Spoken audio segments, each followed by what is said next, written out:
Nyagasani turagushimira ineza yawe, turagushimira urukundo rwawe, turagushimira Nyagasani urebe ko abari bari muri iki kibaya cy'amahoro twese tuzamuye amajwi yacu tugushimira ibyiza wakoze mu buzima bwacu.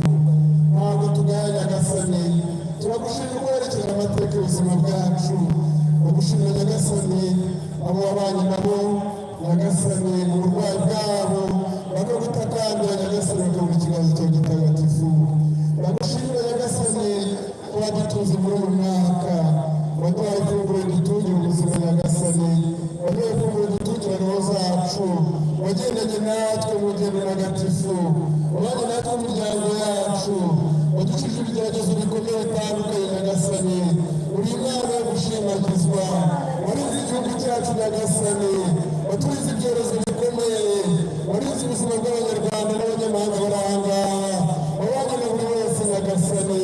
Tufatanya n'abamarayika bawe, abaserafini turagushimira hamwe nabo, abarera turagushimira hamwe nabo, ibikomangoma byo mu ijuru ariko abana bo mu ijuru dufatanyije nawe ngo dusingize Imana nyir'ubutagatifu, Imana umugenga byose, Imana yaturemye, Imana idukunda, Imana ibana natwe, Imana ikuwe nanjye muri aka kanya.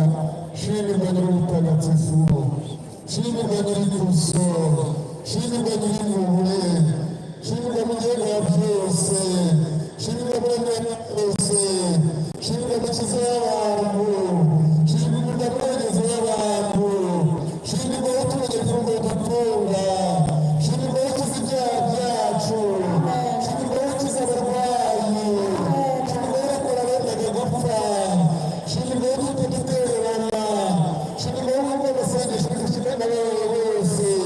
Turagushimiye twese, abakiza abatoya abakomeye twese turagushimiye, abahanzi b'abantu twese turagushimiye.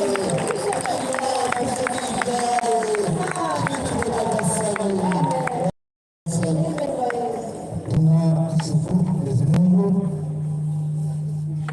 ndiye mwanga.